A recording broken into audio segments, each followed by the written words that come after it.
The unthinkable. The phone call came at 2:17 a.m. I've always feared middle-of-the-night calls, those harbingers of news too terrible to wait for daylight. My trembling hand reached for the phone on the third ring. "Mrs. Reynolds, this is Mercy Hospital. Your son James has been admitted with a suspected brain aneurysm. You should come immediately." The world tilted on its axis. At 65, I had lived through my husband's death a decade earlier, but nothing had prepared me for this moment. James, my brilliant, kind-hearted, only child, couldn't be dying. It wasn't the natural order of things. I arrived at the hospital, still wearing my nightgown beneath my coat, hair uncombed, hands shaking as I gave my name at the reception desk. A grim-faced doctor led me to a private consultation room, and the words that followed destroyed my world. Massive aneurysm. No warning signs. Nothing could have been done. Already gone. Already gone. My James gone. Hours blurred together as paperwork was processed and decisions no mother should ever make were thrust upon me. It was nearly noon when Sophia, James's wife of 10 years, finally arrived. Designer sunglasses hiding her eyes, expensively manicured nails tapping impatiently on her phone. There was traffic, she offered without meeting my gaze, and I had to find someone to watch Lucas. I had already called Lucas's school, spoken with his teacher, and arranged for him to spend the day with his best friend's family. The fact that Sophia hadn't thought to do this, that she'd left their 8-year-old son without information about his father's condition, was sadly typical of the woman my son had married. "James is gone," I said simply, watching for the reaction that would tell me how to respond. Sophia's perfectly lipstick mouth formed a small O of surprise. Her hand fluttered to her throat in a gesture that might have seemed natural if I hadn't spent years observing my daughter-in-law's calculated performances. "But he was fine yesterday," Sophia said, her voice catching. "We had dinner, and then he was working in his study. I went to bed early. I didn't even say good night." For a moment, genuine regret seemed to flash across her face, quickly replaced by something I couldn't quite identify. Relief, calculation. Whatever emotion had surfaced was quickly masked by a more appropriate expression of shock. As the day progressed, I watched Sophia make phone calls in hushed tones, stepping away whenever hospital staff approached with questions about funeral arrangements. When decisions needed to be made about James's remains, Sophia deferred to me with a casualness that seemed oddly detached. "You know what he would have wanted better than I do." By evening, as we waited for James' body to be released to the funeral home, Thomas Bennett arrived. James's closest friend since law school and his personal attorney. His genuine grief was apparent in his reined eyes and tight embrace as he held me. "I can't believe he's gone," Thomas whispered. "I just had lunch with him on Monday." I nodded, unable to form words through my grief. Thomas turned to Sophia, offering condolences that were met with a practiced, somber nod. "We'll need to meet soon," Thomas said, his professional tone returning slightly. "There are matters in James's will that will need immediate attention." Sophia straightened at this, dabbing at eyes that remained suspiciously dry behind her sunglasses. "Of course. Perhaps tomorrow. I'd like to get things settled quickly for Lucas's sake." The mention of my grandson pierced through my fog of grief. Lucas, sweet, sensitive Lucas, who had lost his father and whose mother was already thinking about settling things quickly. "Lucas should be told in person," I said firmly. "I'll go with you to pick him up." "That's not necessary," Sophia replied quickly. "I can handle my own son." The slight emphasis on my wasn't lost on me. It was a familiar dynamic. Sophia asserting control over Lucas when it suited her narrative as devoted mother while relegating actual parenting to James. "And increasingly to me, he adores you," Sophia added, her tone softening artificially. "He'll need his grandmother more than ever now." The manipulation was transparent to me. After 30 years as a psychology professor, I'd studied enough human behavior to recognize what she was doing. Sophia was already positioning herself, ensuring I would remain available for childcare while establishing clear boundaries of authority. As we left the hospital, I caught sight of Sophia checking her reflection in a window, adjusting her hair before pulling out her phone to make another call. In that unguarded moment, with no audience to perform for, her face showed neither grief nor shock, only cool assessment, like someone calculating their next move in a chess game. I turned away, my heart breaking anew. Not only had I lost my beloved son, but it appeared my grandson was in the hands of a woman who saw his father's death as an inconvenience at best, an opportunity at worst. What I couldn't know then was that James had foreseen this very scenario and had taken extraordinary measures to protect both me and his son from the woman he had finally recognized as a threat to us both. In the coming days, as I struggled through the fog of grief to arrange my son's funeral, I would begin to uncover the breadth of James's foresight and the depth of Sophia's deception. But that night, as I returned to my empty house alone, I could only clutch my son's childhood photo to my chest and wonder how I would find the strength to face the days ahead. For Lucas, I told myself I must be strong for Lucas. Something in Sophia's behavior had triggered every protective instinct I possessed. My grandson had lost his father. I was determined he wouldn't lose his grandmother, too. Not when I suspected he would need me more than ever. A devastating midnight call has shattered my world, but something doesn't feel right about my daughter-in-law's reaction to my son's death. What secrets was James keeping about his failing marriage? And what measures did he take to protect us before his untimely death? I couldn't know then that my greatest challenge as a mother was just beginning. I've attended enough funerals in my 65 years to recognize genuine grief. It manifests differently in each person.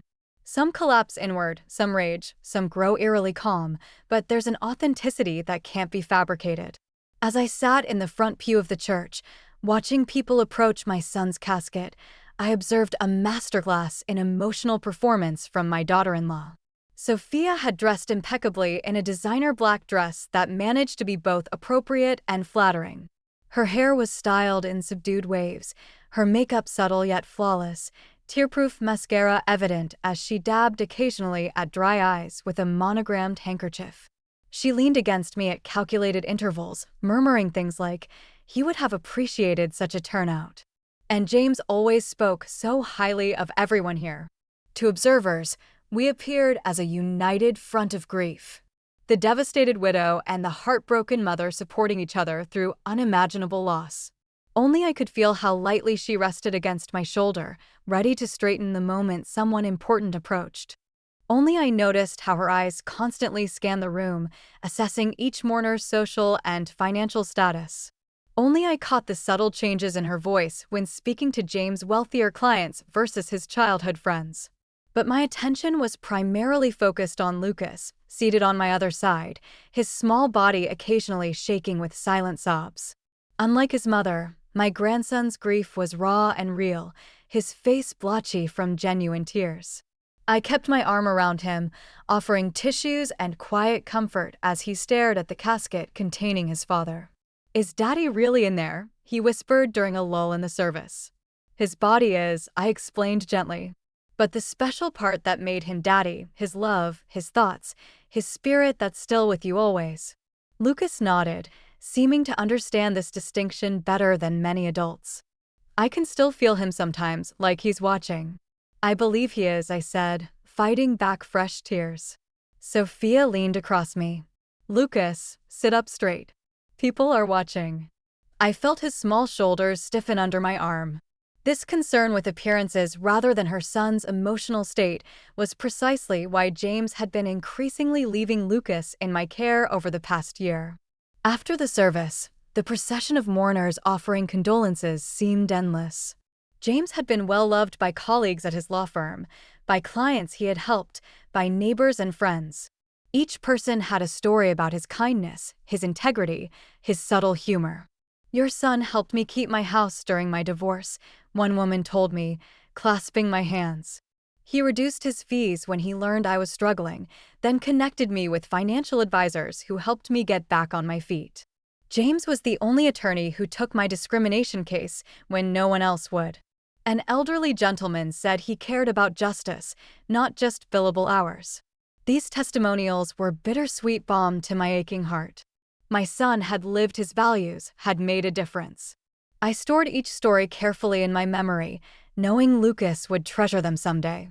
Throughout the reception, I noticed Sophia having intense whispered conversations with several people, including a tall, expensively dressed man I didn't recognize. When I approached, they separated smoothly. Sophia introducing him as Richard Harlow, one of James's real estate investment partners. "My condolences, Mrs. Reynolds," he said, his handshake brief and impersonal. James was a remarkable man. Something in his tone rang false, and the way Sophia's hand briefly touched his arm suggested a familiarity beyond business acquaintance. I filed this observation away, my professor's brain automatically cataloging behavioral details, even through my grief. By evening's end, exhaustion threatened to overwhelm me. Lucas had fallen asleep on a couch in the funeral home's private room, emotionally spent. As I arranged his suit jacket over him like a blanket, Thomas Bennett, James's attorney, approached quietly. "Eleanor, could we speak privately for a moment?" I followed him to a secluded corner away from lingering mourners. "James left explicit instructions about certain matters," Thomas said, keeping his voice low.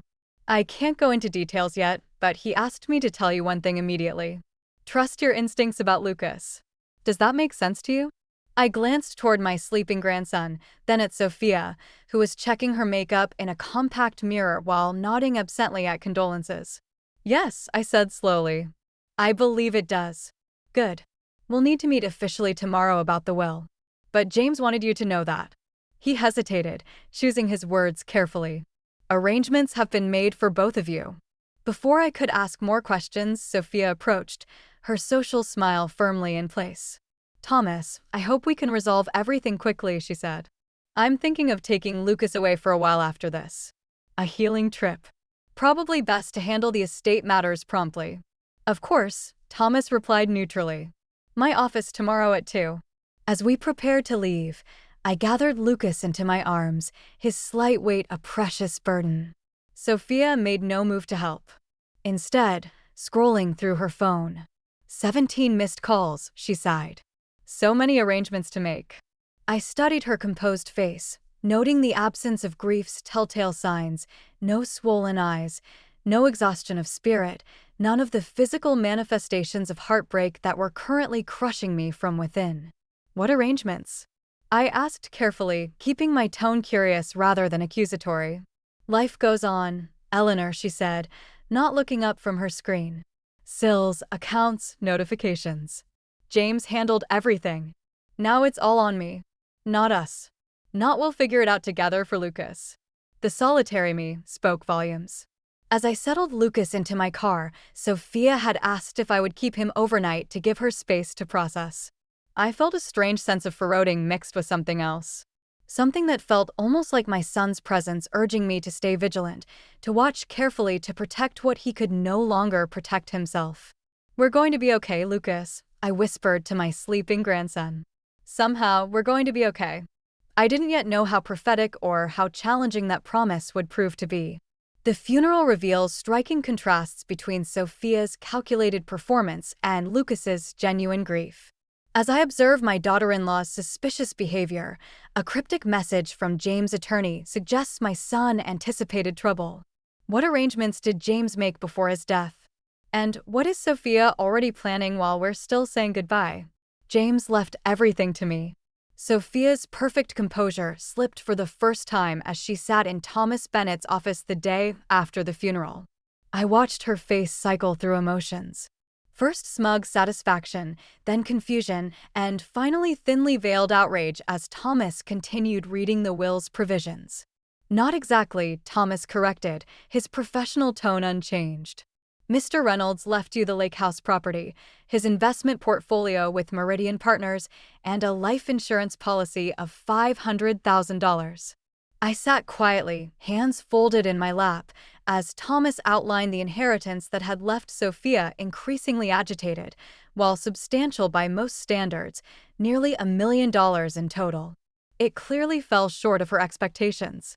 The family home at 1742, Oakwood Drive, both vehicles, and his personal bank account at First National are bequeathed to his mother, Eleanor Reynolds, Thomas continued, not meeting either of our eyes as he read directly from the document. That's impossible, Sophia interrupted, her carefully manicured nails digging into the leather armrests. We purchased that house together. It's our marital property. Thomas slid a document across the desk. The house was purchased solely in James' name before your marriage. It was never converted to joint property. The deed and mortgage documents confirm this. I kept my expression neutral, despite my own shock. James had never mentioned any of these arrangements to me. The family home, a beautiful colonial with 4 bedrooms and a backyard where Lucas had his treehouse, was apparently mine, not Sophia's. So were James' Mercedes sedan and Range Rover, along with a bank account I hadn't known existed. What about Lucas's college fund? Sophia demanded, her voice rising slightly. James always said he was setting aside money for Lucas's education. Thomas nodded. Mr. Reynolds established a trust for Lucas's educational expenses. You are not the trustee of this account. Then who is? Sophia's question came out as nearly a hiss. Thomas glanced at me briefly. Eleanor has been named trustee of all funds related to Lucas's care and education. The room fell silent as Sophia processed this information. I could almost see the calculations happening behind her eyes, totaling assets, weighing options, formulating responses. This makes no sense, she finally said, her voice deliberately modulated to convey wounded confusion rather than the anger I could see simmering beneath. James and I discussed our estate plans. This is nothing like what we agreed upon. Thomas cleared his throat. The will was updated 3 months ago. James came to me specifically to make these changes. Everything is legally executed and witnessed. 3 months ago, Sophia's eyes narrowed. He never mentioned any changes to me. That was his prerogative, Thomas replied simply. I remained silent, absorbing the implications of what I was hearing. 3 months ago, James had secretly revised his will to ensure I would have the family home and financial resources while limiting Sophia's access to certain assets. The timing corresponded with a period when James had seemed particularly troubled, often bringing Lucas to stay with me for father-son weekends that I suspected were actually meant to give James space to deal with marital issues. There must be some mistake, Sophia said, turning to me with a practiced look of appeal. Eleanor, you know, James would have wanted his family to remain in their home. You have your own house. Surely you don't intend to take ours away from Lucas. The subtle manipulation was impressive, framing any enforcement of James's wishes as me taking something from my grandson rather than from her. I recognized the tactic, but chose not to confront it directly. I'm as surprised as you are, Sophia, I said truthfully. I need time to process all of this. Thomas continued with additional details, items about personal effects, specific bequests to charities, funeral expenses that had been prearranged. Throughout it all, I noticed Sophia texting under the table, her face a mask of appropriate grief, occasionally disrupted by flashes of calculation. When the meeting concluded, Thomas asked me to stay behind for a moment. Once Sophia had left with a tight-lipped promise to talk soon directed at me. He closed his office door and sat across from me. There's more, he said quietly. James left this for you with instructions to give it to you privately. After the initial reading, he handed me a sealed envelope with my name written in my son's familiar handwriting. My hands trembled as I took it. Should I? I gestured to the envelope. Take it home, Thomas advised. Read it when you're alone and ready. And Eleanor, he added, his professional demeanor softening. James knew exactly what he was doing. Trust that, I nodded, slipping the envelope into my purse as I rose to leave. In the lobby, I found Sophia engaged in an intense phone conversation, her back turned to the receptionist's desk. I paused, out of sight, but within earshot. Completely blindsided me, she was saying, her voice low, but furious. The house, the cars, even access to Lucas's education fund. No, I don't think he suspected anything. Must have been his mother's influence. Of course, I'm going to fight it, Richard. I've put in 10 years with this family. I deserve more than some vacation property and insurance money. I retreated silently, taking the stairs instead of waiting for the elevator where Sophia might see me. My mind was racing with questions, but one thing was becoming increasingly clear. James had anticipated something I was only beginning to understand. Back in my own modest home, with Lucas still at school, I finally opened the envelope with shaking hands. Inside was a single page of stationery from James' law office. Mom, if you're reading this, the unthinkable has happened. I'm so sorry to leave you with this burden, but there's no one I trust more. My marriage has been failing for some time. What began as growing apart has evolved into something more concerning. I've discovered things about Sophia that make me fear for Lucas's future emotional well-being and for your security. I've arranged things to protect you both. The house, cars, and money aren't really for you. They're tools to ensure Lucas has one stable, loving parent figure when I'm gone. Sophia will fight this. She'll try to manipulate you. Don't let her know what you know or suspect. Watch and wait. Document everything regarding Lucas's care. Thomas has the rest of my instructions and evidence I've gathered. He'll help when the time is right. I love you, Mom. You taught me to see people clearly and to plan ahead. I'm counting on those same qualities now to protect my son, James. I pressed the letter to my chest, fresh tears spilling down my cheeks. Even facing his own mortality, James had been thinking of protecting his son and me. Now I understood my mission clearly. For my son's sake, for Lucas's future, I would need to become something I'd never been before. A strategic opponent in what was clearly going to become a battle of wills and manipulation with Sophia. It was time to put my psychology background to its most important use. Yet, James's will reveal shocking arrangements that leave Sophia furious and me stunned. Why did my son secretly transfer so many assets to my name? His private letter confirms my worst suspicions about Sophia and gives me a sacred mission. Protect Lucas at all costs. But to outsmart my calculating daughter-in-law, I'll need to hide what I know and play a longer game than she expects. Grandma, when is Dad coming back? Lucas's innocent question over breakfast 3 days after the funeral pierced my heart. At 8 years old, he was old enough to understand death conceptually, but still young enough to hope for impossible miracles. Oh, sweetheart, I said gently, setting down my coffee cup and taking his small hand in mine. Remember what we talked about? Daddy can't come back. His body stopped working because of the aneurysm in his brain. Lucas nodded, eyes downcast. I know, but sometimes I forget when I first wake up. I keep thinking he'll come make pancakes like on Saturdays. I swallowed past the lump in my throat. I know it's hard. I miss him too, every minute. Would you like me to make pancakes on Saturdays now? They wouldn't be the same, he mumbled, then quickly added. But I'd like that anyway. I was staying at James' house, my house now, according to the will, to help care for Lucas, while Sophia dealt with important paperwork, as she'd vaguely explained. In reality, I suspected she was meeting with her own attorney to contest James' will, but I kept this thought to myself. After dropping Lucas at school, where his teacher had been wonderfully supportive, I returned to the house to find Sophia waiting in the kitchen. She'd let herself in with her key, dressed in a sleek black pantsuit that conveyed businesslike mourning. Eleanor, she greeted me with a kiss on the cheek that didn't reach her eyes. I'm glad you're here. We need to talk about arrangements going forward. Of course, I replied, maintaining the polite, somewhat deferential demeanor I decided to adopt as my strategy. Would you like some coffee, please? She seated herself at the kitchen island, watching as I moved around what was technically now my kitchen. This is also overwhelming. The paperwork, the accounts, the decisions. I can only imagine, I murmured sympathetically, playing my role while remembering the angry phone conversation I'd overheard. How can I help? Sophia's perfectly made-up face registered brief surprise at my accommodating tone, quickly replaced by calculated warmth. You're so kind, Eleanor. Actually, I've been thinking about what makes the most sense for everyone, especially Lucas.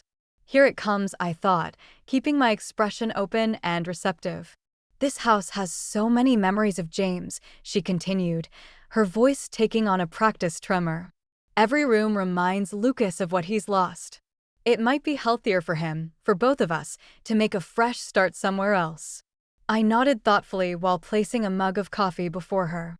You're considering moving? I found a lovely condo downtown near the cultural district. Excellent schools nearby, walking distance to the art museum and library. She stirred her coffee deliberately. The thing is, Eleanor, with the way James arranged things, I'll need your cooperation. Oh. I tilted my head questioningly, as if I hadn't already anticipated this conversation. The will situation is obviously some kind of mistake or misunderstanding. James would never have intentionally put me in such a difficult position. Her tone hardened slightly before she caught herself. I've spoken with an attorney who suggests we could avoid lengthy legal proceedings if you'd simply transfer the house to me, as James would have wanted. I widened my eyes, projecting thoughtful consideration rather than the indignation I felt at her attempt to manipulate me using my son's supposed wishes. I see, I said slowly. And what does your attorney say about the fact that James updated his will only 3 months ago specifically to make these arrangements? A flash of irritation crossed her face before her mask of reasonable grief returned. James wasn't himself in recent months. He was working too hard, stressed about cases. He wasn't thinking clearly about our family's best interests. I nodded as if considering this explanation. That must have been difficult for you both. It was, she sighed dramatically. Which is why I believe he would want us to correct this oversight. Now, for Lucas's sake, the invocation of Lucas's welfare, her trump card, was deployed exactly as I'd expected. I took a deliberate sip of coffee, giving myself time to formulate my response. I understand your concern, I said finally. But making hasty decisions during grief isn't wise. Perhaps we should give ourselves some time to adjust before making major changes. Sophia's smile tightened almost imperceptibly. Of course, you need time, but the condo I found won't be available for long. It would be so much easier for Lucas if we could settle things quickly and let him start healing in a new environment. I recognized the sales tactic, creating artificial urgency to force a quick decision. My years teaching negotiation strategies to psychology students hadn't been wasted. Why don't we ask Lucas how he feels about moving? I suggested mildly. He might find comfort in staying in the home where he has so many memories of his father. Children don't always know what's best for them, Sophia countered smoothly. That's why adults make these decisions. Besides, he's already dealing with enough emotional turmoil. I noted how skillfully she'd positioned herself as the protective parent while subtly suggesting I would harm Lucas by consulting him about his own feelings. James's letter rustled in my memory. She'll try to manipulate you. You're probably right, I conceded, watching relief flash across her features. Let me think about it all for a few days. This has been such a shock. Of course, she agreed, clearly believing she'd made progress. Take the weekend. But Eleanor, she added, her voice dropping to a confidential tone. I'm worried about finances with the way things stand. James handled everything, and now I'm finding credit card bills, the mortgage that was now my responsibility, according to the will. But I kept this observation to myself. I'd be happy to help review the household accounts, I offered, seizing the opportunity. Perhaps we could go through everything together. That's not necessary, she said quickly. I just meant that resolving the house situation would help me access the equity we've built for Lucas's education and well-being, the education fund that James had specifically placed under my control as trustee. I wondered if she realized how transparent her motivations were to someone trained to observe human behavior. Let's talk more next week, I suggested, rising as if our conversation had reassured rather than alarmed me. I should get some rest before picking up Lucas from school. After Sophia left, I sat alone in the quiet house, mentally reviewing our interaction. She clearly believed I was a grief-stricken, somewhat passive older woman who could be maneuvered into surrendering what James had entrusted to me. For now, I needed her to continue believing exactly that. I picked up my phone and called Thomas Bennett. I need to understand exactly what evidence James collected, I told him without preamble, and how we can gather more. This is going to be a longer game than I anticipated. Sophia wastes no time trying to manipulate me into signing over the house. Using Lucas's welfare as emotional leverage, playing the role of a compliant, grief adult mother-in-law, I appear to consider her proposal while secretly planning my counteroffensive. James warned me she would fight dirty, but he didn't know his mother was ready to fight smarter. The performance has begun, and I intend to be the better actor in this dangerous production. Grandma.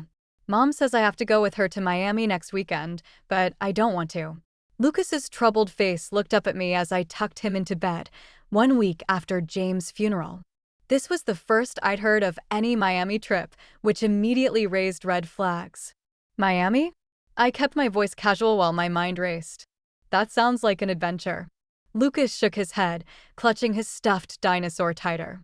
She says her friend Richard has a boat and we'll stay at a fancy hotel, but I have my science project due Monday and Dad always helped with my projects. I smoothed his hair gently. Have you told your mom about the science project? She said I can skip it. That teachers understand when your dad dies. His voice caught on the word, but Dad wouldn't want me to skip it. He always said commitments are important. Your father was right about that. I agreed, making a mental note of this conversation. Let me talk to your mom tomorrow. Maybe we can work something out. After Lucas fell asleep, I called Thomas Bennett at his home number, which he'd provided for urgent matters. Miami? Thomas's voice sharpened when I explained the situation.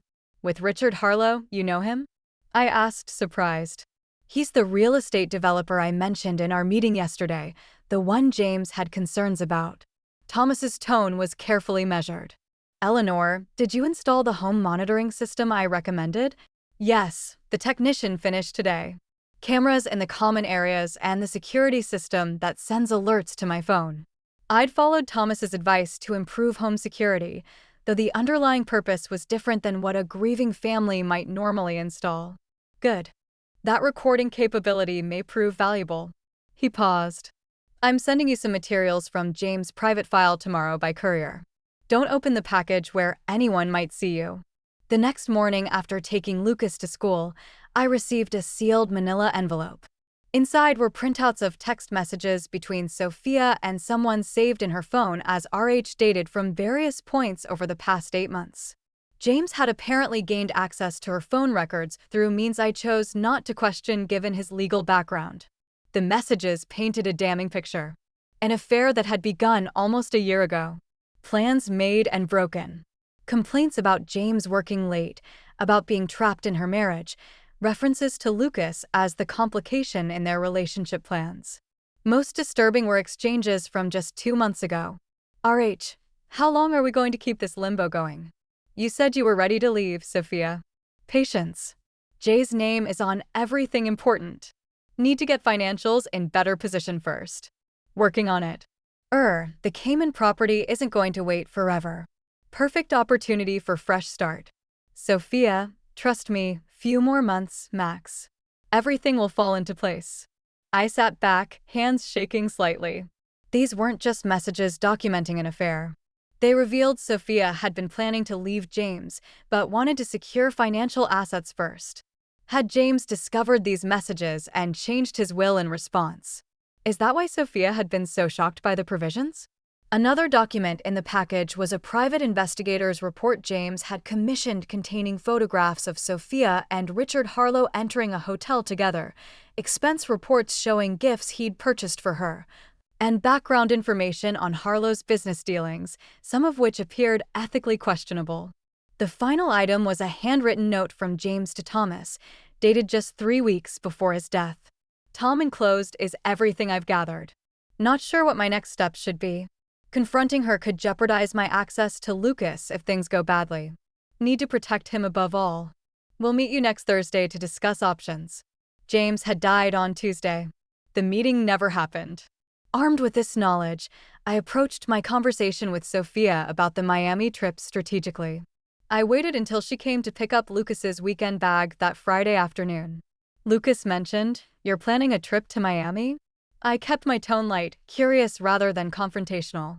"Just a quick weekend getaway," Sophia replied, checking her designer watch. Good for him to have a distraction. He's worried about missing his science project deadline, I mentioned casually. You know how James always emphasized academics? Sophia's smile tightened. A weekend off won't hurt his GPA. Ella Lehner, the school psychologist, actually recommended new experiences to process grief. I nodded thoughtfully. That makes sense, though. I wonder if a boat trip with Richard might be a bit much so soon after losing his father. Lucas seems anxious about it. Her eyes narrowed slightly at my mention of Richard's name. Lucas will be fine. Children are adaptable. They certainly are. I agreed, though sometimes they need familiar routines during trauma. I'd be happy to keep him here to finish his project if that would help your plans. I could see the calculation happening behind her eyes, weighing the freedom of a child-free weekend against her need to maintain the appearance of devoted motherhood. That's thoughtful but unnecessary, she said finally. This trip is about mother-son bonding.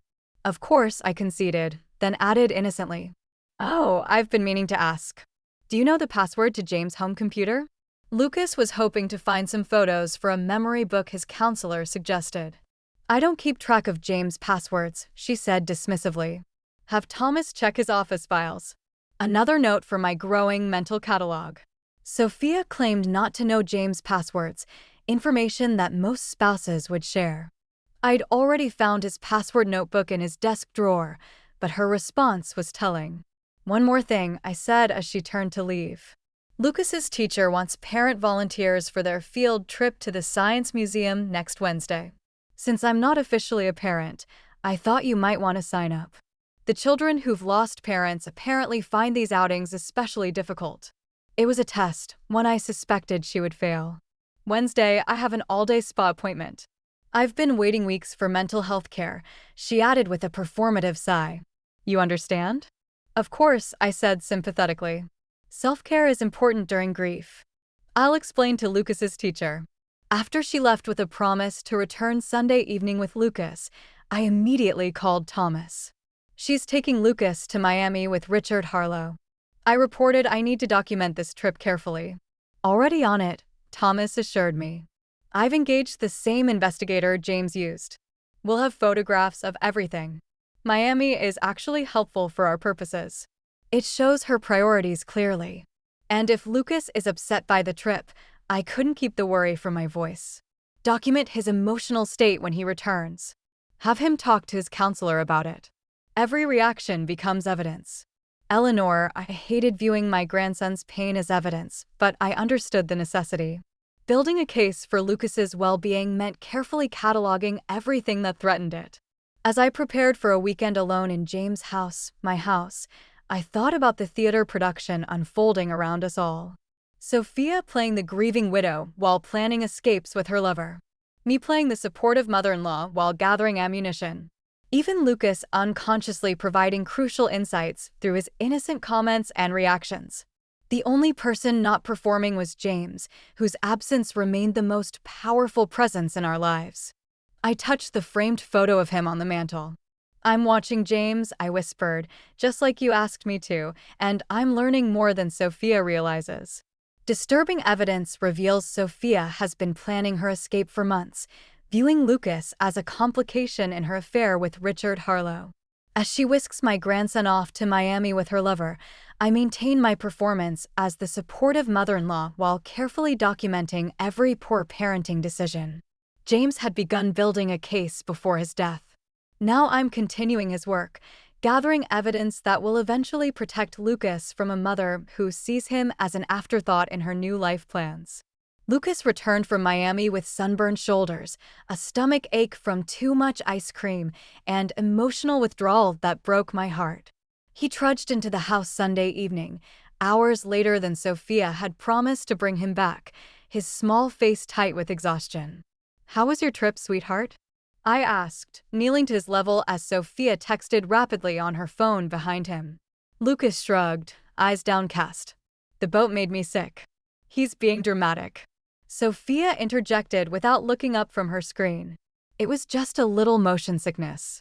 The resort was 5-star. The weather was perfect. He had a wonderful time.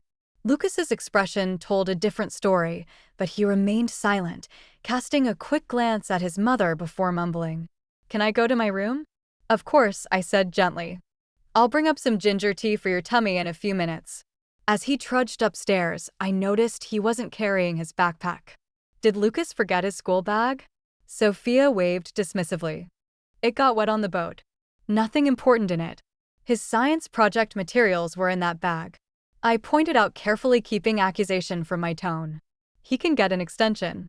I'll write a note. She finally looked up from her phone, her expression daring me to challenge her. Richard sends his regards, by the way.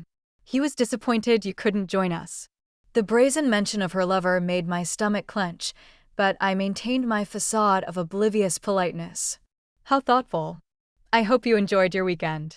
Very much, she replied, a hint of triumph in her smile. Richard has wonderful connections in Miami. We're considering investment opportunities there. How nice, I murmured, making a mental note of this casual admission of future plans. I should check on Lucas. Upstairs, I found my grandson sitting on his bed, staring at a photo of James on his nightstand. The room was exactly as he'd left it Friday. Homework still spread across his desk. Work he clearly hadn't touched all weekend. Want to tell me about the trip?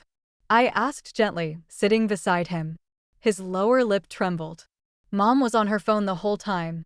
She and Richard talked about boring grown-up stuff and left me with the hotel babysitter, even at night. My heart sank. The whole night, he nodded miserably. 2 nights, the babysitter fell asleep watching TV, and I got scared because I didn't know where I was when I woke up. I called Mom's room, but she didn't answer. I kept my expression neutral while inwardly seething. That must have been frightening. Richard has a big boat, but he wouldn't let me touch anything. He said, kids mess things up. Lucas picked at a loose thread on his comforter. And Mom laughed when he said that, even though Dad always let me help steer our little boat. Each detail was another piece of evidence, another example of Sophia prioritizing her new relationship over her son's emotional needs. I made careful mental notes to record later in the journal Thomas had suggested I keep. Did you tell Mom you were scared or upset? I asked. Lucas shook his head. She was having fun. She told me in the car that it's important for her to be happy again, and I shouldn't make things harder by complaining. The manipulation of making an 8-year-old responsible for his mother's happiness, especially one grieving his father, sent a surge of protective anger through me. I pushed it down, focusing instead on comforting Lucas. It's okay to have feelings about things, I told him, pulling him gently against my side. Even when grown-ups are having fun. Your feelings matter, too. He leaned into me, his small body relaxing slightly. Dad always asked about my feelings. I know, sweetheart. I know. After getting Lucas settled with tea for his stomach and helping him salvage what we could of his science project, I documented the evening's revelations in my journal, adding them to the growing catalog of concerning behaviors. Thomas had explained that establishing patterns was crucial. Any single incident could be explained away, but consistent patterns of neglect or poor judgment would build our case. Over the next 2 weeks, those patterns emerged with disturbing clarity. Sophia began staying out late without explanation, leaving Lucas with me more frequently. She missed his school conference, sending me in her place with a vague excuse about estate meetings. She forgot to refill his asthma medication, necessitating an emergency pharmacy run when he had a mild attack during soccer practice. Each incident was meticulously documented in my journal. Each one showed a mother increasingly detached from her son's daily needs. While I stepped in to fill the void, I was careful not to criticize Sophia directly to Lucas, focusing instead on providing the stability and attention he craved. The security system I'd installed captured telling moments. Sophia bringing Richard to the house late one evening, both slightly intoxicated, unaware that Lucas was awake, and witnessed their intimate behavior in the kitchen. Sophia instructing Lucas to remember to tell Grandma you had a great time today after a rushed outing where she'd spent most of the time on business calls. Multiple instances of her promising Lucas she'd attend his activities, then canceling at the last minute. My performance as the supportive, somewhat naive mother-in-law continued throughout. I offered to help with Lucas's care in ways that seemed generous rather than strategic. I expressed understanding when Sophia claimed brain for forgotten commitments. I avoided confrontation when she made thinly veiled comments about moving forward with selling the house. Eleanor, we need to discuss the house situation, she said one evening, 3 weeks after James's death. She'd arrived unexpectedly while I was helping Lucas with homework, dressed for what was clearly a dinner date rather than a mother-son evening. Of course, I replied amiably. I've been meaning to ask what items you'd like to keep when I move in permanently next month. Her perfectly shaped eyebrows arched in surprise. Move in? I thought we agreed the house should be sold. Oh, I don't recall agreeing to that, I said mildly. Actually, I've been thinking it's best for Lucas to maintain stability right now. His therapist mentioned how important familiar environments are during grief. Her expression hardened momentarily before she forced a concerned smile. I'm worried about you, Ella. This house is far too large for you to manage alone, and the financial burden of the mortgage, utilities, maintenance. James left the house free and clear, I mentioned casually, watching her reaction. No mortgage to worry about, and I'm more capable than I look. All those years managing a university department taught me quite a bit about handling complex responsibilities. Something shifted in her assessment of me, a recalculation that I could almost see happening behind her eyes. I'd revealed myself as slightly more formidable than she'd assumed, yet still maintained my helpful, non-threatening demeanor. We'll discuss it more later, she said finally. I need to run. Important dinner meeting. Lucas has already had dinner, and he should be in bed by 9 o'clock. After she left, I sat with Lucas at the kitchen table, helping him rebuild the science project whose materials had been lost in Miami. As he carefully glued pieces of his solar system model together, he looked up suddenly. Grandma, are you going to live here now instead of Mom? The question caught me off guard. Why do you ask that, sweetheart? He shrugged, focusing intently on positioning Mars at the correct distance from his styrofoam sun. Mom told someone on the phone that you're trying to take the house from her.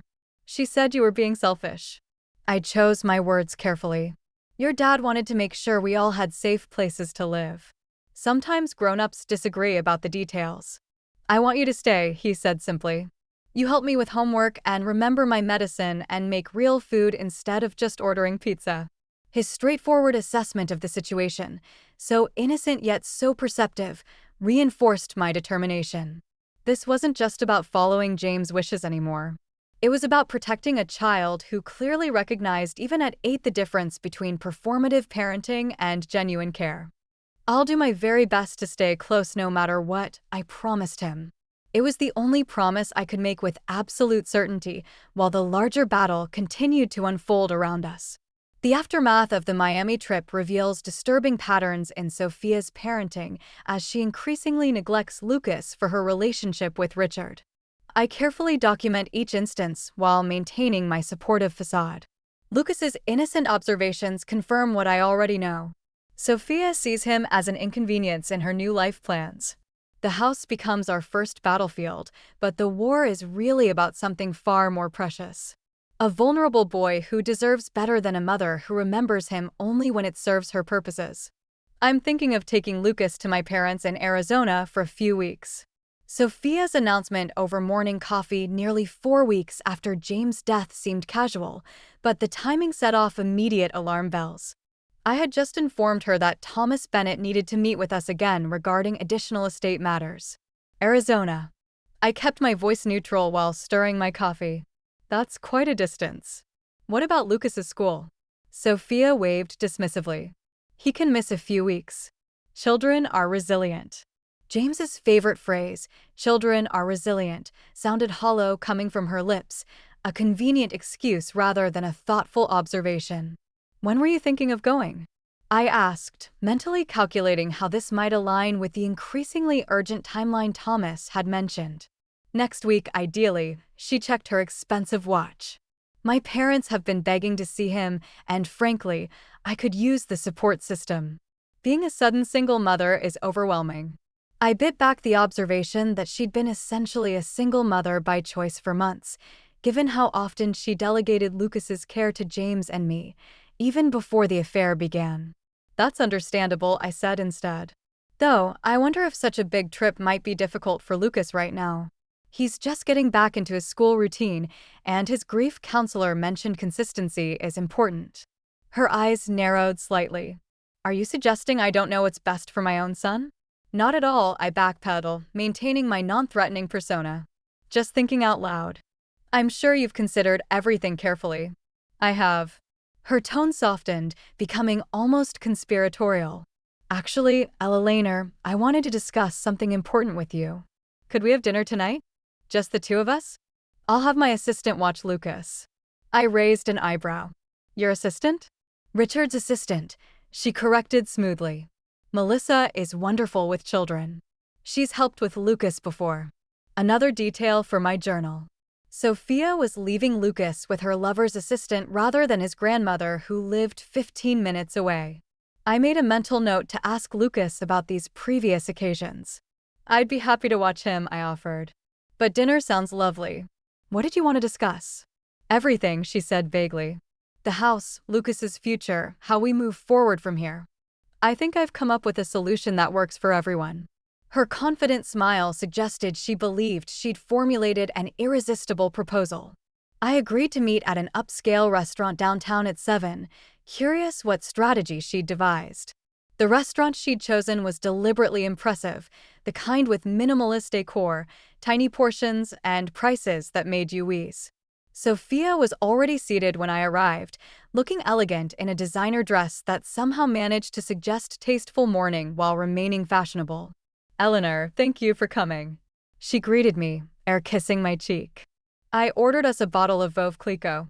James always said it was your favorite." It wasn't. James knew perfectly well I preferred a simple Chardonnay, but the manufactured intimacy was part of her performance. "How thoughtful," I murmured, settling into my chair, though I rarely indulged even before James's passing. She poured champagne anyway, raising her glass in a toast to new beginnings and solutions. I sipped politely, waiting as she established the atmosphere she wanted. Convivial, generous, warmly intimate. The manipulation was textbook. Create a pleasing environment. Establish rapport. Suggest shared understanding before making your pitch. "Eleanor," she began after our appetizers arrived. "These past weeks have been so difficult for all of us. Losing James, trying to help Lucas cope, dealing with all the practical matters." I nodded encouragingly, playing my role. "I've been thinking about what truly matters," she continued, her voice taking on a practiced sincerity. "Family, security, peace of mind, and I think I found a way for all of us to have what we need." "I'm listening," I said, cutting a small piece of my overpriced scallop. "You and I both know James has created complications." She delicately sipped her champagne. "The house, the vehicles, the accounts. It's all rather awkward, isn't it?" Not at all what James would have wanted if he'd been thinking clearly. I remained silent, letting her continue her pitch uninterrupted. "I've spoken with an excellent estate attorney who specializes in these situations. He believes we could easily contest the will based on James' mental state in those final months, the stress he was under, the medications for his previous heart condition. It wouldn't be difficult to demonstrate diminished capacity." My heart clenched at how casually she suggested invalidating my son's final wishes, but I kept my expression neutral. "I see, but litigation is so unpleasant," she continued smoothly. "Creates divisions, drags on for months or even years. Not what Lucas needs right now." "Absolutely not," I agreed, wondering where this performance was heading. She leaned forward, lowering her voice conspiratorially. "So, I've come up with a better solution, one that gives us both what we want without any messy legal battles." "And what would that be?" I asked, genuinely curious about her strategy. "You transfer the house and vehicles back to me as James's widow," she explained as if offering a tremendous favor. "In exchange, I'll guarantee you can see Lucas regularly. Perhaps every other weekend, major holidays. I'll even put it in writing." The breathtaking audacity of her offer, essentially ransoming my own grandson, almost made me lose my carefully maintained composure. She was proposing I surrender everything James had legally left me in exchange for permission to see Lucas' rights I already had as his grandmother. "That's quite a proposition," I managed, taking another sip of champagne to hide my reaction. "I know, it's so generous," she agreed, misinterpreting my hesitation as consideration. "Most women in my position would fight for everything, but I value your relationship with Lucas. And frankly, I could use the help occasionally." "Occasionally," I echoed, picking up on the telling word choice. "Well, single motherhood is demanding," she sighed dramatically. "And I do have my career to consider. Plus, Richard and I," she stopped herself, recalibrating. "That is, I'll eventually want to rebuild my personal life. Having guaranteed childcare arrangements would be tremendously helpful." There it was, the real motivation. Not Lucas's well-being, but convenient child care arrangements that would allow her to pursue her relationship with Richard unencumbered. What about Lucas's trust fund? I asked innocently. Would that remain as James arranged it? A flash of irritation crossed her features before she smiled again. That's unnecessarily complicated, too. As his mother, I should have control over his educational expenses. Children's needs change, require flexibility. They certainly do, I agreed, thinking of all the ways Lucas's needs had been ignored in recent weeks. So, she said, reaching into her purse and withdrawing a folded document. I took the liberty of having my attorney draft a simple agreement. You transfer the assets back where they belong. I guarantee your visitation rights. Clean, simple, everyone wins. She slid the paper across the table with the confidence of someone who believed they held all the cards. I took it, scanning the language that would effectively undo everything James had arranged to protect Lucas and me. This is quite thorough, I commented, buying time while formulating my response. And what about Arizona? Would Lucas and I still have our visits if you move? About that, she said, her expression turning regretful. The Arizona trip might become more permanent. Richard has development opportunities there, excellent private schools for Lucas. It would be a fresh start for everyone and conveniently far from me and anyone else who knew James or might question her parenting. The pieces of her plan were falling perfectly into place in my understanding.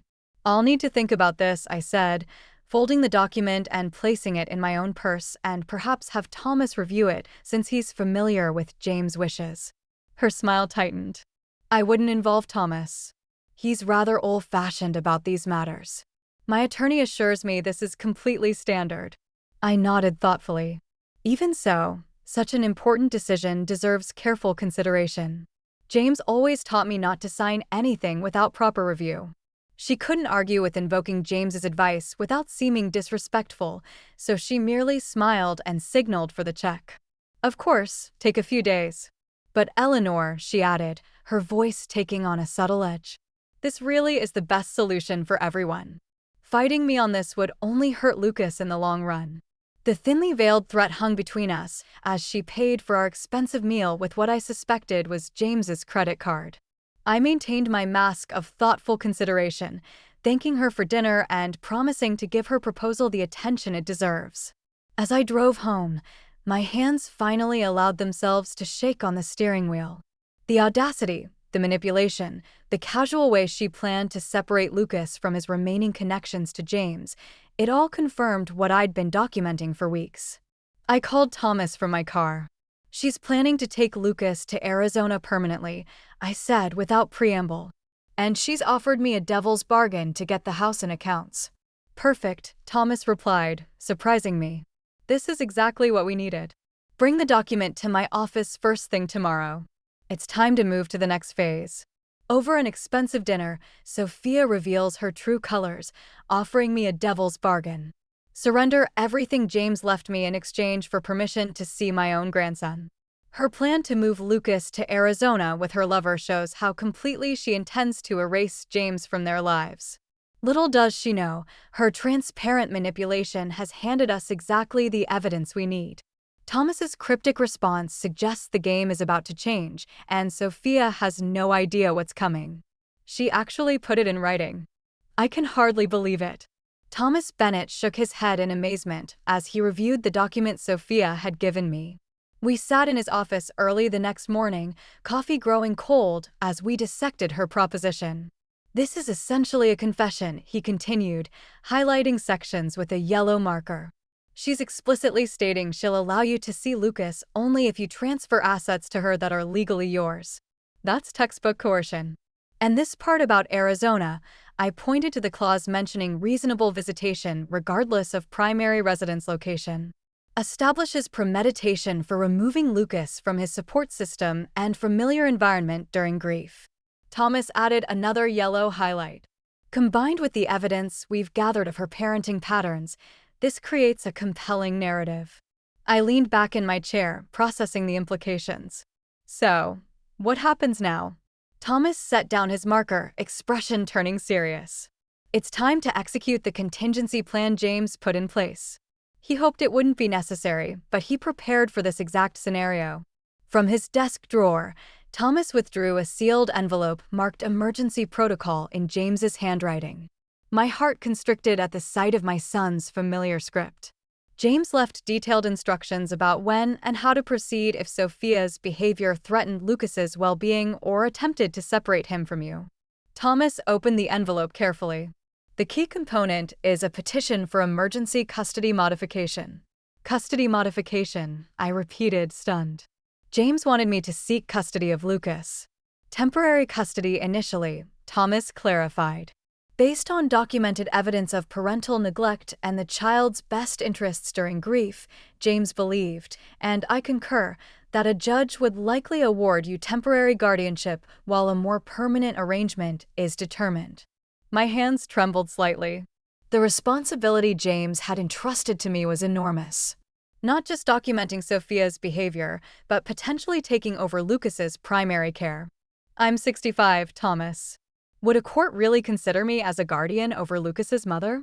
Age isn't disqualifying, especially given your demonstrated involvement in his life. And remember, we're not alleging Sophia is an unfit mother in the traditional sense.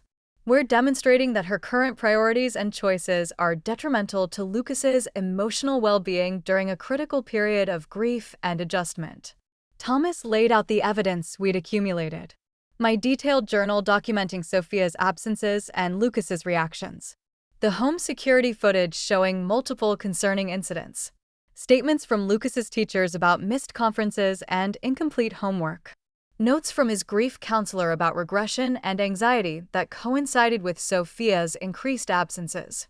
Photographic evidence of the Miami trip with Richard while Lucas was left with hotel staff. And now the damning document proposing to use Lucas as leverage. We'll need one more piece, Thomas explained. A neutral third-party evaluation of Lucas's home environment and emotional state. I've arranged for a court-approved child psychologist to interview Lucas tomorrow at his school. Standard procedure in these cases. Nothing that would alarm Sophia if she heard about it. The methodical way James had prepared for this contingency, right down to identifying appropriate psychological evaluators, broke my heart all over again. How long had he been concerned about Sophia's parenting? How much had he witnessed before deciding such drastic measures might be necessary? When would we file the petition? I asked, trying to focus on practical matters rather than my swirling emotions. Immediately after receiving the psychologist's report, assuming it supports our position, likely within 48 hours, Thomas's expression softened slightly. Eleanor, are you prepared for what comes next? Sophia will not take this lying down. She'll be furious, possibly vindictive. I thought of Lucas's small face when he returned from Miami. The way he'd confided that his mother had left him with strangers overnight, how he'd clutched his father's photo while trying not to cry. I thought of James, who had foreseen this situation and trusted me to protect his son when he no longer could. I'm prepared, I said firmly. What's our next step? Maintain your current approach with Sophia. Don't let on that anything has changed. If she presses for an answer about her proposition, tell her you're still considering it and have questions about some details. Thomas began organizing documents into a legal folder. Meanwhile, I'll prepare the emergency petition and coordinate with the psychologist. As I left Thomas's office, my phone buzzed with a text from Sophia. Need your answer by tomorrow. Arizona arrangements pending. Important opportunity for Lucas's future. The transparent attempt to create artificial urgency only strengthened my resolve. I typed a carefully calibrated response. Still reviewing. Have some questions about the visitation schedule. Can we discuss tomorrow evening? Her reply came immediately. Fine. 7:00 p.m. at the house. We'll have Richard's attorney present to answer any concerns. Richard's attorney, not James's, not a neutral party, not even her own independent counsel. Another telling detail for our documentation. I spent the afternoon with Lucas after school, helping with homework and listening as he reluctantly described an incident that morning when Sophia had forgotten to pack his lunch, then bared him for calling to remind her because she was in an important meeting. I recorded these details in my journal immediately after he went upstairs to play, Noting his dejected posture and the way he'd minimized his mother's reaction, clearly accustomed to managing her emotions rather than his own. That evening, I received an unexpected call from Thomas. The school psychologist met with Lucas today during lunch. He informed me without preamble. Her preliminary findings are significant. Lucas demonstrated elevated anxiety when discussing his home environment, particular concern about being sent away to Arizona, and clear attachment to you as his primary source of emotional support. Is that enough? I asked, hope rising cautiously. Combined with our other evidence. Yes, I'm filing the emergency petition first thing tomorrow morning. The judge I've requested typically rules on these matters within 24 hours. Should I tell Lucas anything? I worried about preparing him for the potential upheaval. Not yet, Thomas advised. Children his age struggle with keeping sensitive information private. For now, maintain normal routines. If the judge rules in our favor, we'll have a child specialist help explain the situation to him appropriately. I slept fitfully that night, torn between hope that Lucas might be protected from Sophia's neglect and anxiety about the conflict that would inevitably erupt. By morning, my resolve had strengthened. This wasn't about my preferences or even about honoring James's wishes anymore. It was about a vulnerable child whose mother was making choices that compounded rather than helped his grief. Thomas called at 10:17 a.m. The petition has been filed. Judge Carlton has scheduled an emergency hearing for tomorrow at 9 a.m. Sophia will be served notice this afternoon. So soon. I hadn't expected things to move so quickly. Judge Carlton takes child welfare cases seriously, especially when there's evidence of potential parental flight risk. Sophia's Arizona plans raised red flags. I thought about my scheduled 7 p.m. meeting with Sophia and Richard's attorney that evening.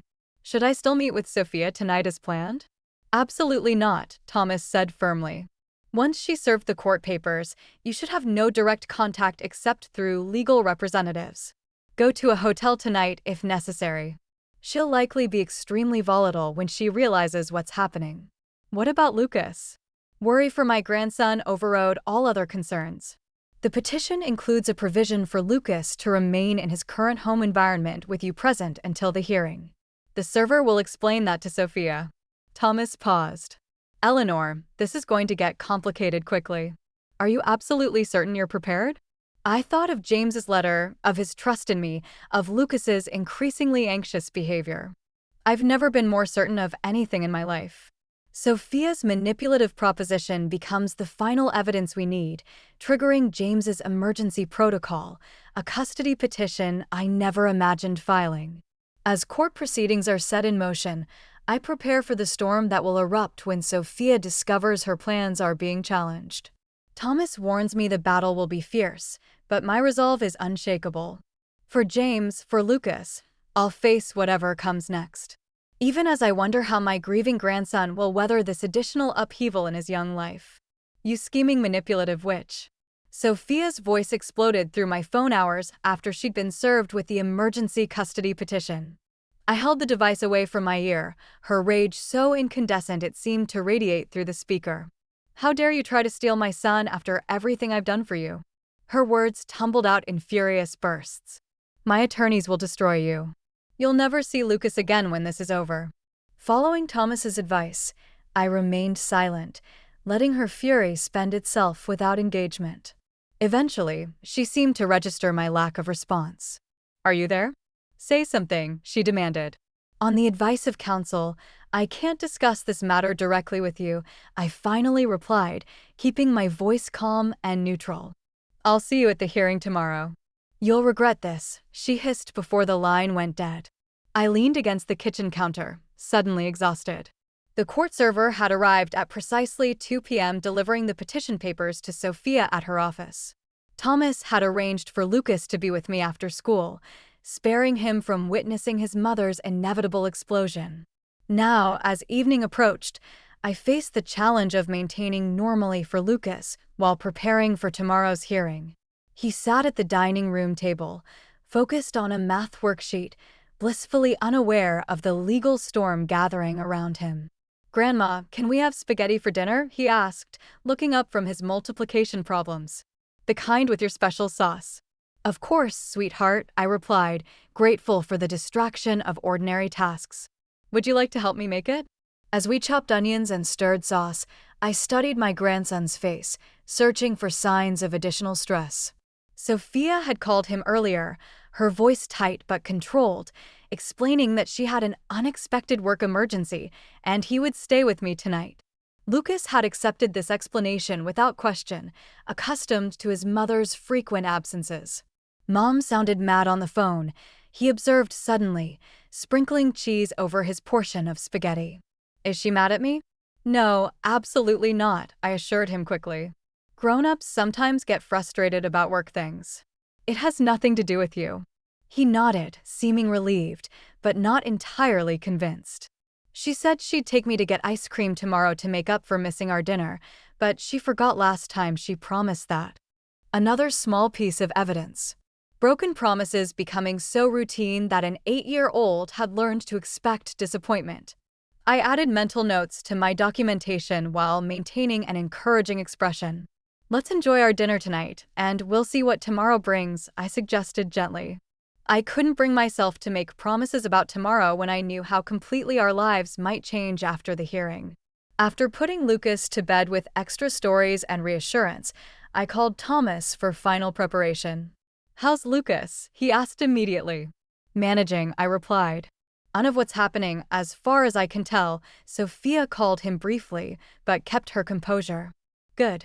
Children are perceptive, but there's no need for him to shoulder adult concerns. Thomas's voice took on its professional tone.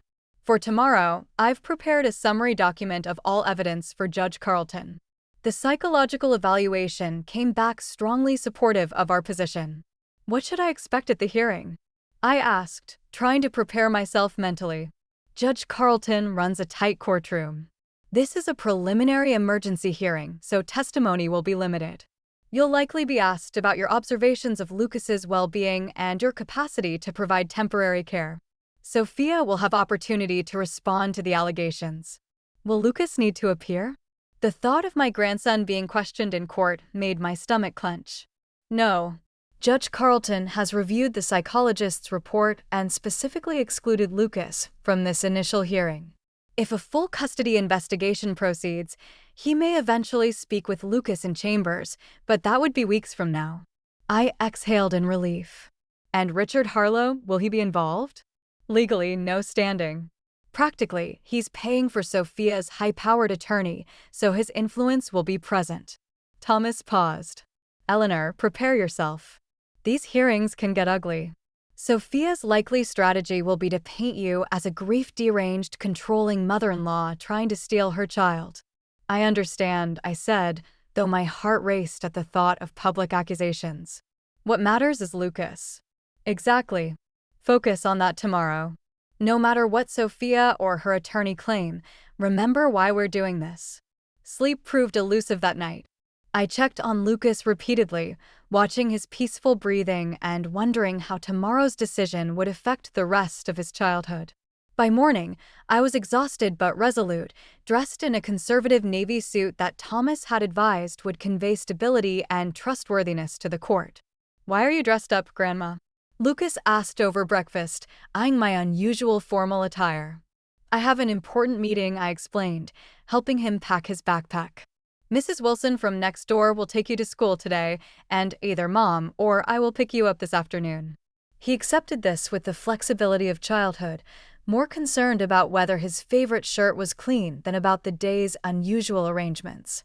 I hugged him extra tight at Ms. Wilson's door, wishing I could shield him from the uncertainty ahead. The courthouse was imposingly formal, all marble and echoing hallways. Thomas met me at the entrance, his expression professionally composed, but with worry lines visible around his eyes. Sophia is already inside with her attorney, Gerald Winters from Mitchell and Blackwell, one of the most aggressive family law attorneys in the city. I nodded, unsurprised that Richard had secured top legal representation. And our chances? Judge Carlton is fair but cautious. The evidence is compelling, but temporary custody removal is still an extraordinary remedy. Thomas squeezed my arm reassuringly. Remember, this isn't about winning or losing. It's about ensuring Lucas has proper support during a critical time. Inside the courtroom, Sophia sat at a table with a sharp-featured man in an expensive suit. She wore a conservative black dress, hair pulled back in a modest style that contrasted sharply with her usual fashionable appearance. The transformation into grieving, devoted widow and mother was complete, down to the framed photo of James and Lucas she'd placed prominently before her. Her eyes met mine with glacial hatred as I entered before she quickly adjusted her expression to one of wounded confusion, leaning to whisper something to her attorney. The performance had begun. Judge Carlton, a stern-faced woman in her 60s, entered promptly at 9 a.m. Her no-nonsense demeanor suggested little patience for dramatics as she reviewed the file before her. "This is an emergency hearing regarding temporary custody modification for minor child Lucas Reynolds," she stated, looking over her reading glasses at both tables. "I've reviewed the petition and supporting documentation. Let's proceed efficiently." For the next hour, Thomas presented our case methodically. The documented patterns of neglect, Sophia's increasing absences, the Miami trip incidents, the psychological evaluation, and finally, the damning proposition document showing Sophia's attempt to use Lucas as leverage. Gerald Winters countered with equal efficiency, portraying me as an interfering mother-in-law, exploiting a grieving widow's temporary struggles, suggesting my obsessive documentation demonstrated unhealthy fixation, and painting Sophia as a devoted mother temporarily overwhelmed by extraordinary circumstances. "Your Honor," Winters concluded smoothly, "Mrs. Reynolds has kept her grandson overnight precisely 17 times since her son's death, at Ms. Jensen's request to help during this adjustment period. This doesn't demonstrate neglect. It shows a mother wisely accepting support while processing her grief. The Arizona opportunity represents a fresh start, not abandonment of support systems." When my turn came to speak directly, I focused on Lucas rather than Sophia, describing concrete examples of his anxiety, his academic struggles since James's death, and the stability I'd attempted to provide. "Your Honor," I said, meeting the judge's evaluating gaze, "I'm not seeking to replace Sophia as Lucas's mother. I'm asking for temporary measures to ensure his needs are prioritized during an exceptionally vulnerable time in his development. The evidence suggests that currently other priorities are taking precedence over those needs." Judge Carlton asked pointed questions of both sides, her expression revealing nothing of her thoughts. Finally, she announced she would review the evidence in chambers and return with her decision in 1 hour. The 60-minute wait in the courthouse hallway seemed eternal. Sophia and her attorney conferred in hushed tones at one end, while Thomas and I sat silently at the other. When the bailiff finally called us back, my legs felt lead as I rose to hear the decision that would determine Lucas's immediate future. Judge Carlton wasted no time on preliminaries. "Having reviewed all evidence and testimony, I find sufficient cause for emergency intervention in the current custody arrangement," she stated, her voice firm and authoritative. "Temporary guardianship of minor child Lucas Reynolds is hereby granted to Eleanor Reynolds for a period of 60 days, during which a full evaluation of the family situation will be conducted by court-appointed specialists." I exhaled shakily as she continued outlining the details. Sophia would have supervised visitation 3 times weekly. Neither party could remove Lucas from the jurisdiction, and a comprehensive family assessment would begin immediately. Across the courtroom, Sophia's composed facade cracked completely, her face contorted with fury as she turned to her attorney, whisper shouting accusations and demands for appeal. Judge Carlton observed this reaction with a raised eyebrow before adding a final comment. "Miss Jensen, your reaction to this temporary ruling concerns me. I strongly advise you to use the coming evaluation period to demonstrate the mature parenting capacity your son needs rather than focusing on personal grievances." With a sharp rap of her gavel, she concluded. Court adjourned. As we left the courtroom, Sophia blocked our path, her carefully applied makeup now strewn with angry tears. "This isn't over," she hissed, ignoring her attorney's restraining hand on her arm. "You think you've won? You have no idea what's coming." Thomas stepped between us. "Miss Jensen, all communications should go through counsel from this point. We'll coordinate Lucas's pickup from school today and arrange the first supervised visitation. As Sophia was led away by her increasingly concerned attorney, I leaned against the wall, the magnitude of what had just happened washing over me. I had temporary custody of my grandson. James' concerns had been validated by a court of law. Lucas would be protected, at least for now. What happens next? I asked Thomas, my voice barely steady. We pick up Lucas from school. Explain the situation as gently as possible with the help of his counselor and begin establishing a stable routine. He touched my shoulder supportively. The hard part is just beginning, Ella Laner, but for today at least, Lucas is safe. In a tense courtroom showdown, Judge Carlton grants me temporary custody of Lucas. After reviewing our compelling evidence, Sophia's mask of devoted motherhood shatters with the ruling, revealing the rage beneath her calculated performance. As she threatens that this isn't over, I prepare for the challenging task ahead, helping my grieving grandson understand these new arrangements while bracing for whatever counterattack Sophia is already planning. For now, though, Lucas is protected and James's foresight has been vindicated. Grandma, is Mom ever coming back? Lucas's question pierced my heart as we sat on the porch swing 6 weeks after the emergency custody hearing. His small legs dangled, not quite reaching the floor as he stared at the driveway where Sophia's car would normally appear for her supervised visits. Visits she had attended only sporadically over the past month and a half. Your mom is going through a difficult time, I answered carefully, choosing words the family therapist had suggested. She loves you, but sometimes adults struggle with big changes. Lucas nodded with a wisdom beyond his 8 years. Like when Dad died and she started staying out late, his perception sometimes startled me. Children notice so much more than we give them credit for. Something like that, I agreed, pulling him closer to my side. How are you feeling about everything? He considered this seriously, brow furrowed in concentration, sad sometimes, but not scared anymore. Scared? I prompted gently. When Mom talked about Arizona, I was scared all the time, he admitted. I didn't want to leave my school and my friends and you. And I didn't like Richard. He always talked to me like I was a baby or not there at all. Each of these revelations was carefully noted in my ongoing documentation. The court-appointed evaluator had been meeting with Lucas weekly and with me and Sophia separately. The comprehensive assessment that Judge Carlton had ordered was nearing completion with the final custody hearing scheduled for next week. The week since gaining temporary guardianship had been both challenging and healing. Lucas had initially been confused and upset when we explained the new arrangement, but his counselor had helped frame it as a special time with Grandma while Mom sorts out grown-up problems. The stability of routine, regular meals, consistent bedtimes, homework help, and predictable expectations had gradually eased his anxiety. Sophia's reaction had been volatile and erratic. She attended the first few supervised visits with obvious resentment, spending much of the time on her phone or asking Lucas leading questions about whether he was happy or if I was being mean to him.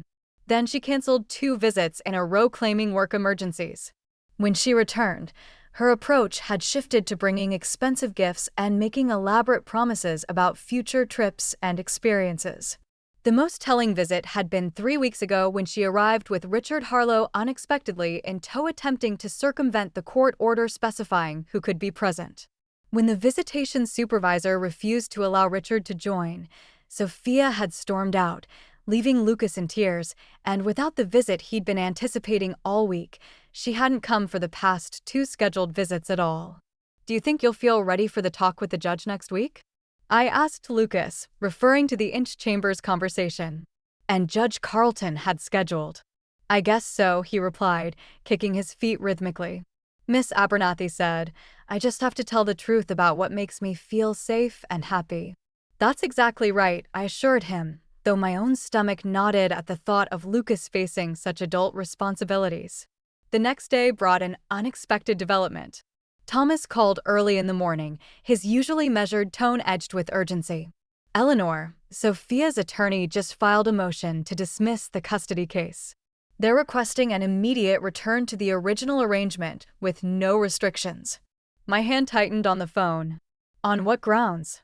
They're claiming the evidence was manufactured, that you manipulated Lucas into making statements against his mother, and that Sophia's parenting decisions were reasonable responses to grief. My heart sank. Do they have any chance of succeeding? Ordinarily, I'd say no. Our documentation is too thorough. The psychological evaluation's too clear. Thomas paused. But there's a complication. Richard Harlow has connections with Judge Blackwell, who's been assigned to hear this motion while Judge Carlton is on medical leave. The implications were clear. Money and influence could potentially override weeks of careful evidence gathering and professional evaluations. What can we do? I asked, trying to keep panic from my voice. I'm filing counter motions immediately. But Eleanor, there's something else you should know. Our investigator reports that Sophia and Richard have put deposits on property in the Cayman Islands, a jurisdiction with limited enforcement of U.S. custody orders. The threat crystallized with horrifying clarity. If Sophia regained custody, even temporarily, she could potentially take Lucas out of the country to a place where our legal protections would be difficult to enforce. She wouldn't, I began, then stopped myself. Of course she would. Everything I'd learned about Sophia in these weeks confirmed she viewed Lucas primarily as an accessory to the life she wanted, not as a vulnerable child with his own needs. I'm implementing additional safeguards, Thomas assured me. I've requested an emergency hearing with Judge Carlton upon her return next week. In the meantime, document everything. Any communications from Sophia, any reactions from Lucas, anything unusual at all. That evening, as Lucas worked on a school project about family traditions, my phone chimed with a text from Sophia. We need to talk privately without lawyers. Meet me tomorrow, 2 p.m. at Riverside Park. Come alone or deals off. I showed the message to Thomas immediately, who advised against meeting her without witnesses. This is exactly the kind of indone around proper channels that concerns me, he warned. Against his advice, I arranged to meet Sophia, but not alone. Thomas would be nearby, out of sight, but within earshot, and I would record our conversation as permitted by our state's one-party consent laws. The park was nearly empty when I arrived, just a few mothers with toddlers at the distant playground. Sophia sat on a bench overlooking the river, her designer sunglasses hiding her eyes, her posture rigidly composed. "Thank you for coming," she said as I approached, her tone unexpectedly subdued. "I imagine your attack dog lawyer advised against it." "I'm here because any resolution that helps Lucas is worth exploring," I replied neutrally, taking a seat beside her, but maintaining distance. Sophia was silent for a long moment, watching the river flow past. When she finally spoke, her voice had lost its usual sharp edge. "I'm dropping the custody case." Of all the things I'd expected her to say, this wasn't among them. "What?" "You heard me." She removed her sunglasses, revealing eyes ringed with uncharacteristic fatigue. "I'm signing over full custody to you. No more court battles. No more supervised visits. No more evaluations and judgments." I studied her face, searching for the manipulation behind this sudden capitulation. "Why?" "Richard and I are moving to Grand Cayman next month. He secured development rights for a major resort property." She spoke matter-of-factly, as if discussing a change in dinner plans rather than abandoning her child. "It's the opportunity of a lifetime. We'll be there at least 3 years establishing the project." "And Lucas?" I asked, though I already knew the answer. She shrugged slightly. "Lucas needs stability, structure, all those things the evaluators keep emphasizing. I can't provide that right now. Not with the demands of relocating and launching a major development." The clinical detachment with which she discussed leaving her son, her only child, who had just lost his father, left me momentarily speechless. "So, you're just walking away?" I finally managed. I prefer to think of it as making the mature, responsible choice.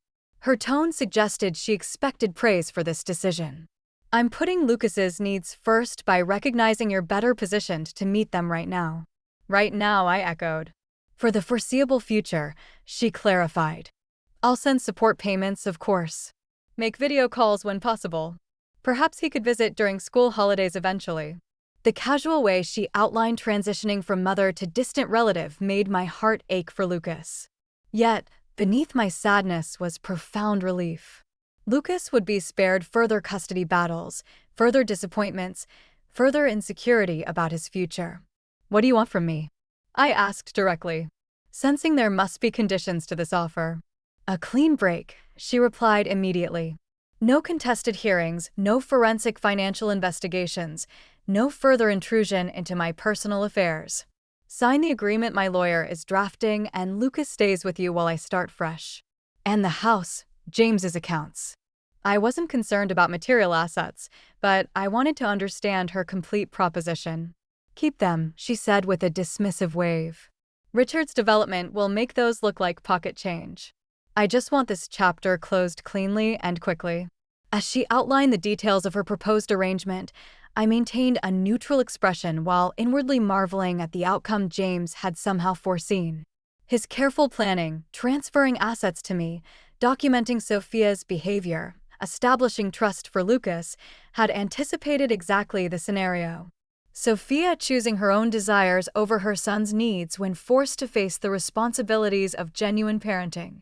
1 week later, I sat in Judge Carlton's chambers as she reviewed the voluntary custody agreement Sophia had signed the day before departing for Grand Cayman with Richard. "This is an unusual resolution," the judge commented, studying the document carefully. "Ms. Jensen is surrendering all parental rights except for limited visitation at your discretion. She believes it's in Lucas's best interest while she relocates internationally for an extended period," I explained, using the diplomatic phrasing Thomas had suggested. Judge Carlton's expression suggested she wasn't fooled by this characterization. But she nodded slowly. "And you're prepared to assume full legal guardianship of your grandson at your age, Mrs. Reynolds?" Without hesitation, I replied firmly. "Lucas needs stability, love, and connection to his father's memory. I can provide all three." The judge studied me thoughtfully before signing the final orders. "Based on all evidence presented throughout these proceedings, as well as Ms. Jensen's voluntary relinquishment, custody of Lucas Reynolds is hereby granted to Eleanor Reynolds with arrangements for support payments and limited visitation as outlined in the agreement." Outside the courthouse, with Lucas waiting at home with the kind neighbor who'd helped us throughout this journey, I finally allowed myself to absorb the magnitude of what had happened. I had become, in every meaningful sense, my grandson's parent, a role I had never anticipated at 65, but one I embraced with complete commitment. "James would be proud," Thomas said quietly as we walked to our cars. "He protected Lucas the only way he could, by entrusting him to you." 6 months later, on a crisp autumn afternoon, Lucas and I planted a memorial garden in the backyard. James's favorite flowers and plants arranged around a small stone bench where we could sit and talk to Dad whenever Lucas felt the need. "Do you think Dad knew Mom would leave?" Lucas asked as we patted soil around a young rose bush.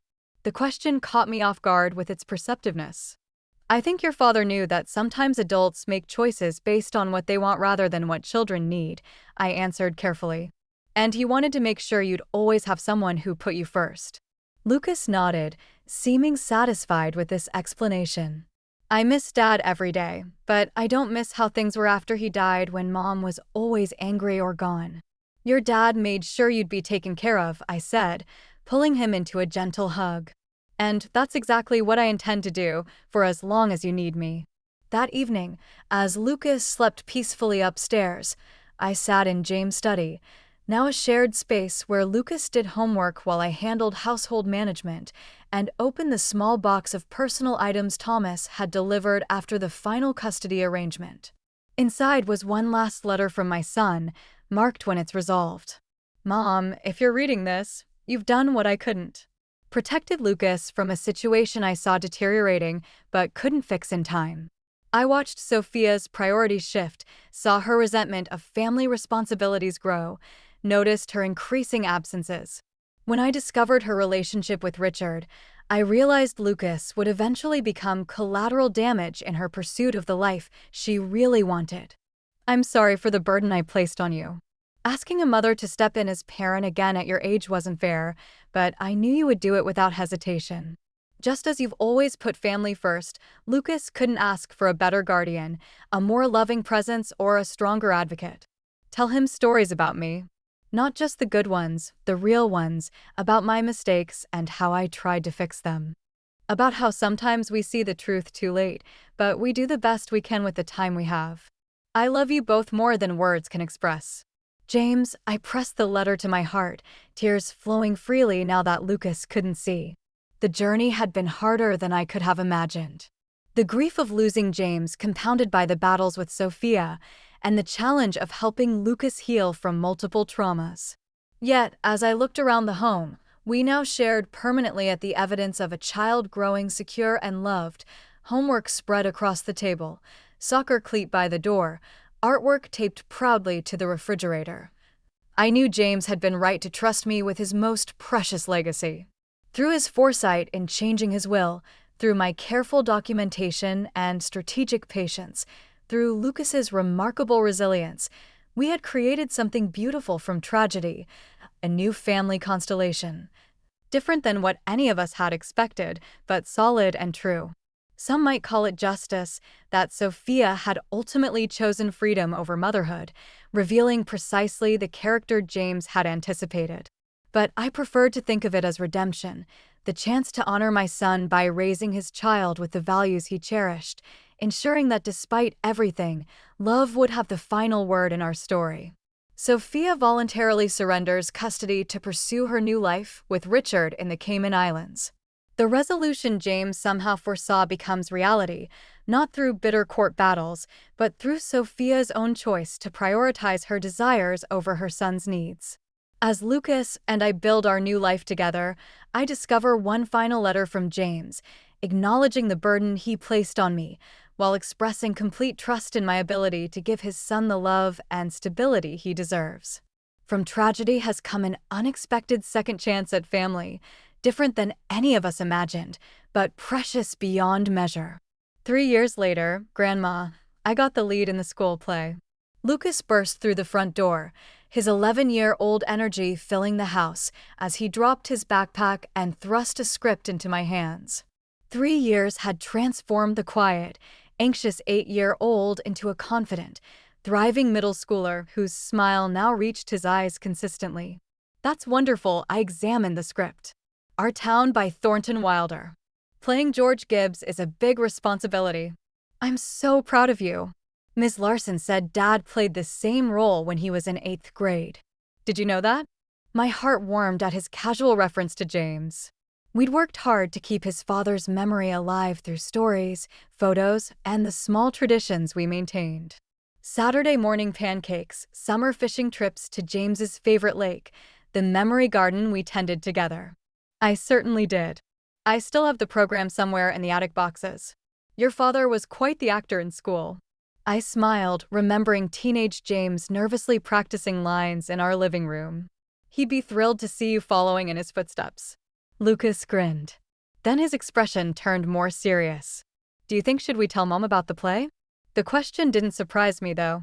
Sophia had essentially vanished from Lucas's life after moving to Grand Cayman. Her promised video calls dwindling to rare, awkward birthday messages and eventually stopping altogether. Lucas occasionally still sought connection with her. We can send her an email with the dates, I said carefully.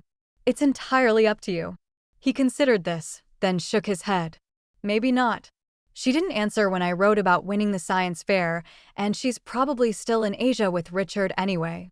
Through infrequent updates from Thomas, who maintained minimal professional contact with Sophia's attorney regarding support payments, we knew she and Richard had married and were now developing resort properties in Thailand. The support checks arrived regularly, the one commitment she maintained, but contained no personal notes or inquiries about Lucas's well-being. Whatever you decide is fine, I assured him, maintaining the balanced approach our family therapist had recommended. Acknowledging Sophia's existence without creating false expectations of her return or involvement. I think just you and the Wilsons and Uncle Thomas is enough audience for me. Lucas decided, referring to our neighbors who had become like extended family and to Thomas Bennett, who had transitioned from James's attorney to a cherished uncle figure in Lucas's life. As Lucas bounded upstairs to start homework, I moved to the kitchen to prepare dinner, pausing to adjust the collection of photos on the refrigerator. Lucas winning his karate tournament, building a science project, laughing with friends at his last birthday party. A visual timeline of healing and growth. The journey hadn't always been smooth. The first year after gaining full custody had brought nightmares, academic struggles, and occasional angry outbursts as Lucas processed the effective loss of both parents. There had been challenging questions I'd struggled to answer. Why doesn't Mom want to talk to me anymore? Did I do something wrong to make her leave? If Dad hadn't died, would Mom have stayed? With the help of an excellent child psychologist, we'd navigated these painful waters together. I'd learned to validate his feelings without vilifying Sophia, to help him understand that her choices reflected her limitations, not his worthiness. Now, 3 years later, Lucas had found his footing. His grades were excellent, his circle of friends solid, his emotional resilience remarkable for a child who had experienced such significant losses. The house that had once been James's, then briefly mine, had truly become ours, filled with evidence of our shared life.